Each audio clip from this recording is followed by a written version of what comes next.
Atlantic ocean کے پار ہونے والی غلاموں کی تجارت انسانی تاریخ کے سب سے ہولناک اور شرمناک واقعات میں سے ایک ہے۔ 1525 سے لے کر 1866 تک تقریباً 25 لاکھ افریقی لوگوں کو زبردستی ان کے گھروں سے نکالا گیا اور آدھی دنیا کا فاصلہ طے کروا کر ایک نئی دنیا میں بطور غلام بھیج دیا گیا، جہاں انہیں ظلم، زیادتی اور اذیت بھری زندگی گزارنے پر مجبور کیا گیا۔ لیکن اس نئی دنیا تک پہنچنے سے پہلے ہی ہر 5 میں سے ایک انسان سفر کے دوران موت کا شکار ہو جاتا، کیونکہ ان بحری جہازوں میں حالات انتہائی خوفناک اور ناقابل برداشت تھے۔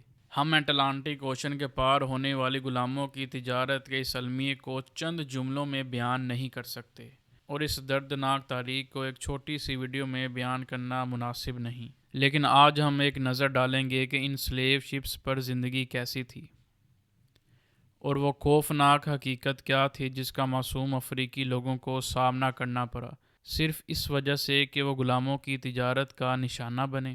غلاموں کی تجارت کے ہزاروں سالوں میں جہازوں کے ڈیزائن وقت کے ساتھ بدلتے رہے، کیونکہ ٹیکنالوجی ترقی کرتی رہی۔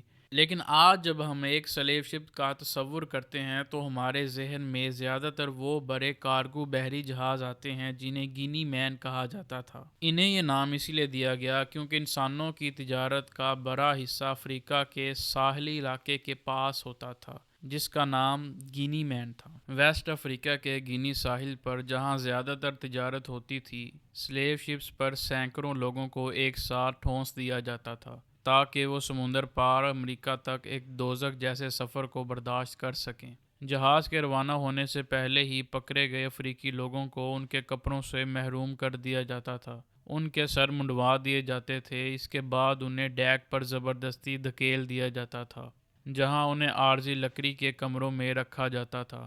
یہ سب اس وقت تک چلتا رہتا تھا جب تک عملہ سفر شروع کرنے کے لیے تیار نہ ہو جاتا۔ جب یہ جہاز سینکڑوں افریقی مردوں، عورتوں اور بچوں کو پکڑ کر جمع کر لیتے تب یہ روانگی کے لیے تیار ہوتے، اور جب جہاز کے روانہ ہونے کا وقت آتا تو وہ اپنے قیدیوں کو زبردستی ڈیک کے نیچے ٹھونس دیتے تاکہ وہ ایک ایسے سفر کی تیاری کریں جس سے بہت سے لوگ زندہ واپس نہیں آتے تھے۔ عام طور پر پکڑے گئے غلاموں میں اکثریت مردوں کی ہوتی تھی، لیکن عورتیں اور بچے بھی ان جہازوں میں موجود ہوتے تھے۔ عورتوں اور بچوں کو مردوں سے الگ اوپر والے ڈیک پر رکھا جاتا تھا۔ ان کے ہاتھ پاؤں تو نہیں باندھے جاتے تھے، لیکن انہیں عملے کے افراد کی جانب سے سیکشول ابیوز اور ریپ کا نشانہ بنایا جاتا تھا۔ اس بھیانک بدسلوکی کے نتیجے میں کچھ عورتیں حاملہ ہو جاتی تھیں۔ مردوں کو الگ مگر اتنی ہی خوفناک اذیتوں کا سامنا کرنا پڑتا تھا۔ اتنے ہی بھیانک طریقے سے سینکڑوں کی تعداد میں ڈیک کے نیچے ٹھونسے جانے کے بعد وہ خود کو انتہائی تنگ جگہوں میں پاتے۔ اکثر اتنا ہی بڑا حصہ ملتا جتنا ان کے جسم کا سائز ہوتا۔ یہ تنگ خانے، جنہیں لکڑ کی شیلف نما جگہیں بھی کہا جاتا تھا،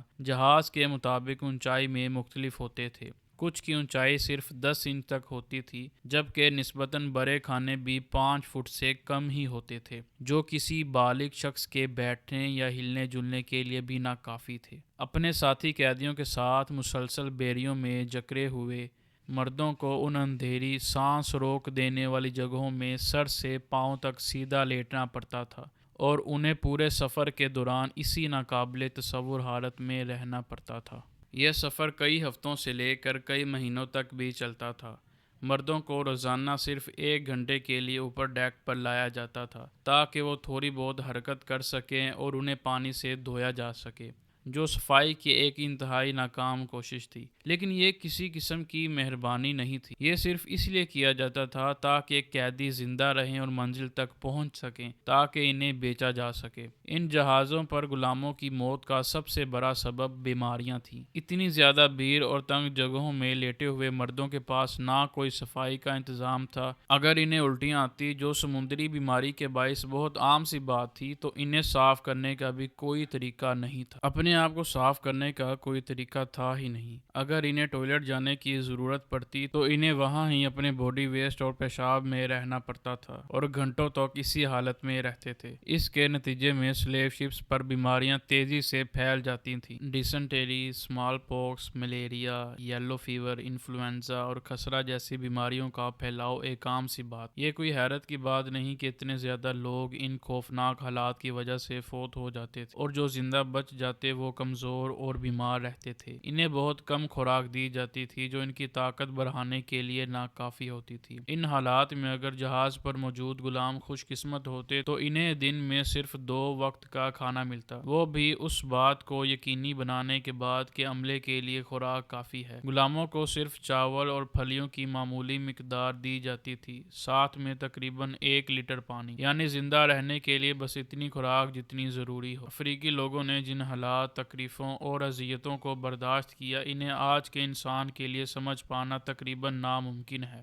ذہنی، جسمانی تشدد، سزا اور ظلم اس حد تک پہنچ جاتا تھا کہ کئی غلام خود اپنی جان ختم کرنے کی کوشش کرتے تھے، یہاں تو خود کو سمندر میں پھینک دیتے یا کھانا پینا چھوڑ دیتے۔ لیکن غلاموں کے لیے یہ آزادی بھی میسر نہ تھی، کیونکہ مرنے والا غلام جہاز کے مالک کے لیے ایک گمی ہوئی کمائی ہوتا تھا، کیونکہ جہاز کا کپتان اور غلاموں کو قید میں رکھنے والے انہیں یہ آزادی دینے کے حق میں بھی نہیں تھے کہ جو غلام خود کو بھوک سے مارنے کی کوشش کرتے انہیں قابو میں کیا جاتا اور ان کے منہ ایک آلے کی مدد سے زبردستی کھول کر خوراک کھلائی جاتی۔ خودکشی کی کسی بھی کوشش یا کسی چھوٹی سی خلاف ورزی پر انہیں سخت سزا دی جاتی تھی۔ کیٹ آف 9 ٹیلز، ایک کثیر دم والا کوڑا، اس کا استعمال عام تھا، اور تھمب سکریوز تشدد کے لیے ایک پسندیدہ طریقہ تھا جو زیادہ سے زیادہ درد پہنچانے کے لیے ڈیزائن کیا گیا تھا۔ یہ کوڑا متاثرہ شخص کی جلد کو بے رحمی سے چیر پھاڑ دیتا تھا۔ سب سے زیادہ نافرمان غلام کے زخموں میں سمندری نمک ڈال دیا جاتا تھا، جس سے ناقابل برداشت درد پیدا ہوتا تھا۔ اس کا مطلب یہ تھا کہ سب سے طاقتور غلام بھی بیماری، بھوک اور پانی کی کمی کی وجہ سے کمزور ہو جائے، اور کسی بھی ممکنہ بغاوت کا کامیاب ہونا تقریباً ناممکن کر دیا جاتا تھا۔ جہاں تک بغاوتوں کا تعلق ہے تو سلیو شپس پر اکثر خواتین قیادت کرتی تھیں، کیونکہ اوپر ڈیک پر ان کی پوزیشن انہیں حرکت کی آزادی دیتی تھی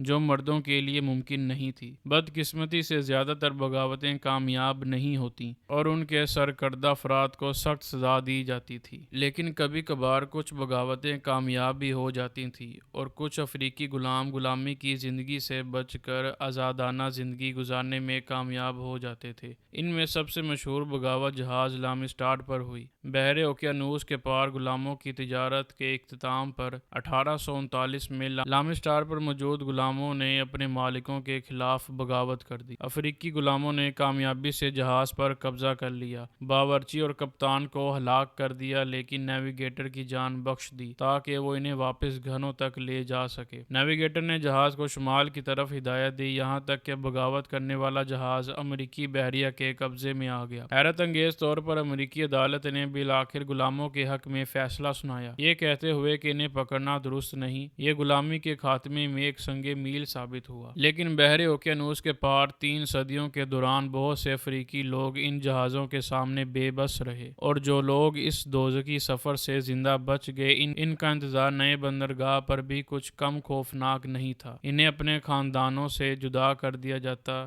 اور ظالم و تکلیف دہ سفید فام لوگوں کے سامنے غلامی کی زندگی میں بیچ دیا جاتا۔ بہت سے لوگ چاہتے تھے کہ ان کا سفر انہی جہازوں میں ختم ہو جائے جس کے ذریعے یہ دوزخ کا سفر کر کے آئے ہیں۔